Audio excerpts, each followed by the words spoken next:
Hi there, this is Marissa Gutierrez, and this is my third language and culture and contact presentation. So I did a combination of similar things that I did before, but I kind of tried to go a little bit in depth and a little different than before.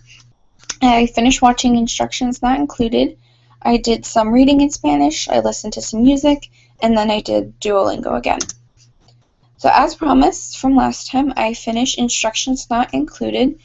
And I really liked the ending of this movie, and I would definitely recommend it to other people, Spanish or English speakers, bilingual. It was a very feel-good movie, and it had a very unexpected and unfortunately sad ending, but overall it was a really good movie. Some interesting nuances that I found was that the father was often looked down upon because he didn't speak English. He came originally from Mexico. The only reason why he stayed in America was for his child, because she's very white, and he was scared that if he tried to go back across the border, they'd take her away. But he never actually learned English. She grew up bilingual, but he didn't. And she does a lot of translations, and it's kind of funny because as a kid, she purposely tweaked the translations a little bit to kind of get her way. So I thought that was very cute. Some translations that I found out were Ya no vuelve jamás. He does not return, never. There was a guy at one point in time who was talking about someone who died, and he started rambling on all sorts of different ways that to say the same thing. He's gone out to God. He's not going to ever return. And so it was interesting seeing the different ways to say that in Spanish. There was a cute part where the daughter was meeting the partner of her mother, and she was kind of defending her father. So every time someone would come in, she would say, "Mi papá tiene más pelo." My dad has more hair. "Mi papá es más joven." My dad's younger. And then a very attractive guy came in, and she was like, "Mi papá es más mexicano." And that was really cute. And then what the person actually came in and sat down with her mother was a woman.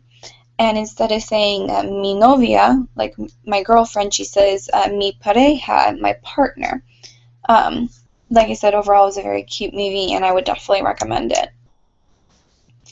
So then I did some reading. I did a little bit more of the from Choose My Plate, and then I actually went to the Arizona Science Center, and I went to an art museum, and so I looked at the little translations throughout and picked up some words from there. Something that I noticed that was surprising and a little scary, I guess, to me, was that some of the translations were very short, especially compared to the English version. As you can see here, it's pretty much word for word, but some of the translations, like when I would try to read the Spanish version and translate it, it would only have half as much of the story. It would only say part of it and not the full thing, which I thought was kind of interesting, and I kind of felt sad for people who were only Spanish speakers because they wouldn't be getting the full experience if they're trying to read these translations. So some of the different things that I found were viajando, which is traveling, as you'll see in the picture there. Esfuerce, it's effort.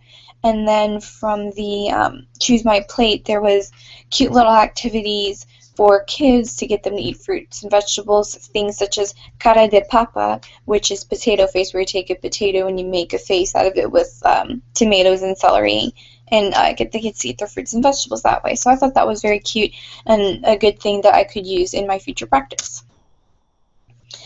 For music, I listened to a few different things.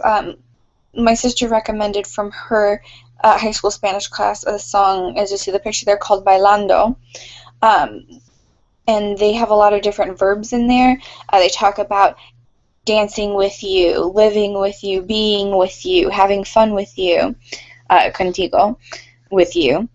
And in the video, it was interesting because they demonstrated the different ways of dancing. So there were women who were in very nice dresses, had their hair pulled back, and were doing very smooth and sophisticated moves. But then they also had people, women who had either their hair like bunched up in ponytails or let down. They were kind of wearing baggy clothes, and the dancing style was a lot different. And so it was interesting seeing the different variations. In one of the translations, was Tus latidos acceleran a mi corazón, which the literal translation is your heartbeat accelerates my heart. So it's kind of showing that interaction between him and this woman. Another song I listened to was Que Hiciste, which translates like to what have you done, and this was actually by Jennifer Lopez. This was a very passionate song, and you could just feel the emotions coming off of her as she sang this and as she danced to it, and the music video was very powerful. She just talks about this breakup. One of the interesting translation, because it had so many different little accents, and was Sonabamos, which was We Dreamed. And then I also listened to a little bit of Banda. They had different various instruments. It wasn't the same typical guitar, bass, drum, singer. They also had trumpets and other different sounding percussion instruments, which was very interesting. And all of their songs were very romantic and very passionate, and the lyrics were very deep. So that was very fun to find those translations. And then again, something that I did before that I'm trying to keep up with that I think is just good for anyone learning a language is Duolingo, because it has